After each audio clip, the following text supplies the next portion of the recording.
میرے رسول پاک علیہ کے صحابہ کے قریب دنیا داری آ سکی نہیں آئی۔ حضرت ابو بکر صدیق نے پانی مانگا تو لوگوں نے دودھ دیا، فرمایا پیچھے کرو، ابو بکر نے نعمتیں چھوڑ دیے۔ اب ابو بکر وہ والا کام کرتا ہے جو رسول پاک نے کیا ہے، فرمایا نہ دودھ شاید پیش نہ کرو، جو مانگتا ہوں بس وہ دو۔ حضرت ابو بکر صدیق نے بڑے مالدار تھے، حضرت عمر فاروق رضی اللہ تعالیٰ عنہ کے پاس صحابہ کرام جمع ہو کے آئے، کون سا ایسا شخص ہے جس کی تنخواہ میں اضافہ ہو جائے؟ تو لوگ کہتے ہیں نہیں نہیں مجھے نہیں چاہیے، پر ہم نے وہ لوگ دیکھے ہیں۔ حاجی صادق صاحب کو مسجد والوں نے کہا 1000 روپیہ تنخواہ بڑھانی ہے، تو حاجی صاحب کہنے لگے میرا بڑا سونا گزارا ہوتا ہے، مینوں نہیں بڑے نے۔ حضرت سیدنا عمر فاروق رضی اللہ عنہ صحابہ اکٹھے ہو کے گئے، کہنے لگے عمر حضور کے زمانے میں بظاہر غربت رہی، جناب صدیق اکبر کے زمانے میں غربت، اب تو بڑی ریل پیل ہے، بحرین سے لاکھوں کا مال آتا ہے، آپ کو بڑے بڑے سفیر ملنے آتے ہیں، پر آپ وہی پرانا کرتا اور وہی تامت جو کئی جگہ سے سی آپ نے کئی جگہ سے پھٹی۔ اور حضرت عمر ایک دن عید کی نماز پڑھانے گئے تھے تو ننگے پیر ہی چلے گئے، لوگوں نے کہا جوتا، فرمایا ٹوٹ گیا تھا یار، پہننے کے قابل نہیں تھا، فرمایا ننگے پیر آ گئے اور لوگ کیا کہیں گے، فرمایا چھوڑو، عمر کے پاؤں ننگے ہیں لیکن عمر کے کردار میں تو کوئی شک نہیں نا، پیر ہی ننگے ہیں نا، کیا ہوا، چھوڑو اس بات کو، کوئی پیار نہیں دنیا داری سے، دولت سے کوئی چکر ہی نہیں۔ حضرت سیدنا عمر فاروق رضی اللہ تعالیٰ عنہ کو صحابہ نے اکٹھے ہو کے کہا، یہ ہے امت کے بیدار ہونے کے طریقے جو عرض کر رہا ہوں، کہا جناب آپ اب بڑا مال غنیمت ہے اور جس طرح ہر صحابی کا حصہ ہے آپ کا بھی حصہ ہے، تو ایک نیا کرتا ہی ڈال لیں آپ خرید کے۔ اب جب مشورہ ہو گیا صحابہ میں تو کہنے لگے عمر سے بات کون کرے گا، نیا کرتا پہننے کی عمر سے بات کس کو برا لگتا ہے جی، نیا کرتا کون بات کرے گا؟ حضرت سیدنا علی المرتضیٰ کا انتخاب ہوا، کہنے لگے مولا علی کی بڑی عزت کرتے ہیں، ان سے بڑا پیار کرتے ہیں، ان سے بات کرتے ہیں۔ تو حضرت علی کو بلایا گیا، عرض کی حضور مہربانی فرمائیں، حضرت عمر سے کہے نئے کرتے کے لیے، آپ فرمانے لگے عمر میری بڑی قدر کرتا ہے، بڑی بات سنتا ہے، پر یہ والا کام نہیں میں عمر سے کہہ سکتا، یہ کسی اور سے کہو۔ تو کہنے لگے آپ رہنمائی کر دیں کس کو کہیں؟ تو جناب علی المرتضیٰ فرمانے لگے اگر حضرت عائشہ صدیقہ سے کہو گے تو عمر فوراً مان جائے گا، وہ مومنوں کی ماں ہیں۔ صحابہ حضرت عائشہ کے پاس، اماں جی عمر کو بلائیں، ان کو کہیں، بڑے بڑے سفیر آئے ہوتے ہیں وہی پرانے کپڑے پہن کے بیٹھ جاتے ہیں۔ اللہ اکبر، حضرت عائشہ نے پیغام بھیجا، فرمایا عمر کو بلاؤ۔ عمر فاروق دوڑے ہوئے آئے، پردے کے پیچھے حضرت عائشہ کے پاس گھٹنوں کے بل، اماں جی دیر تو نہیں کر آیا میں آنے میں، حکم ہو، حضور کے گھر سے پیغام آیا، بڑے بڑے سفیروں کو چھوڑ کے بھاگے۔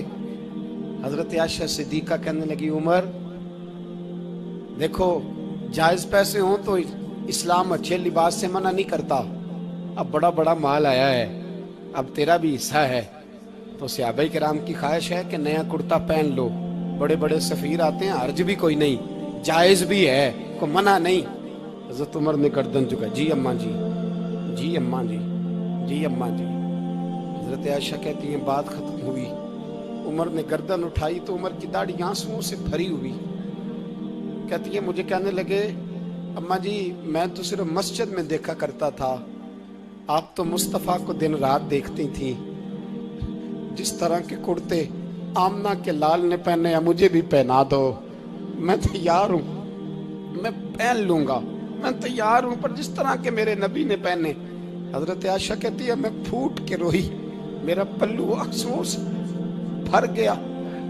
فرماتی ہیں میں عمر کی بات سنتی گئی تو میرا پلو آنسوؤں سے، میں نے کہا عمر تو جا، تو ٹھیک ہے۔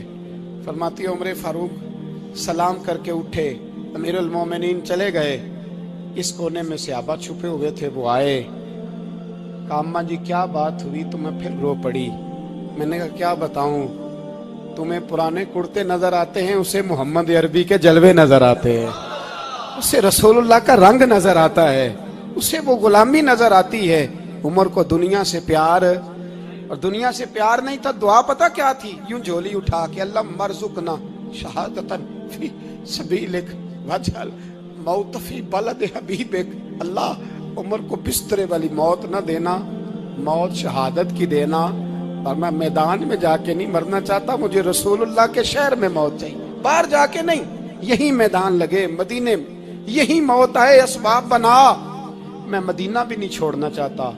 وہ بھائی ان لوگوں کو نہیں پیار تھا، جناب صدیق اکبر کا وصال ہوا تو زہر کے اثر سے، وہ جو آپ کو زہر لگا تھا، بعض مفسرین نے لکھا ہے کبھی کبھی وہ جو سانپ نے ڈسا تھا تو کبھی کبھی اس کا اثر آتا تھا، بس اللہ نے شہادت دینی تھی کبھی کبھی، ورنہ تو بڑی شفائیں تھیں۔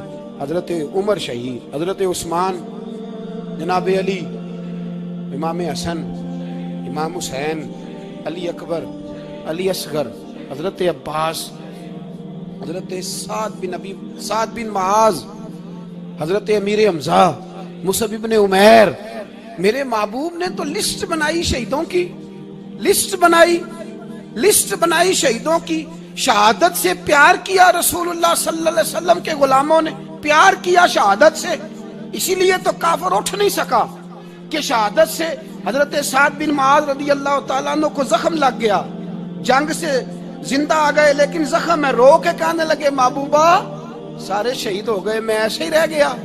حضور نے فرمایا نہیں، رب تجھے بھی شہادت کی موت ہی عطا فرمائے گا، اسی زخم میں پردہ ہو گیا۔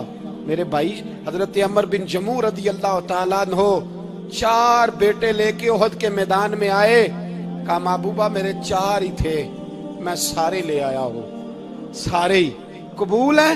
فرمایا ٹھیک ہے، پھر خود بھی زرہ پہن لی، ایک ٹانگ سے لنگڑے تھے، ٹانگ چھوٹی تھی، حضور نے فرمایا تو نے کیوں لباس پہن لیا ہے؟ کہا حضور میں نے بھی تو جہاد پہ جانا ہے نا۔ تو حضور نے فرمایا تیرے 4 بیٹے جو جا رہے ہیں، تو کہا یا رسول اللہ کیا لنگڑے جنت میں نہیں جا سکتے؟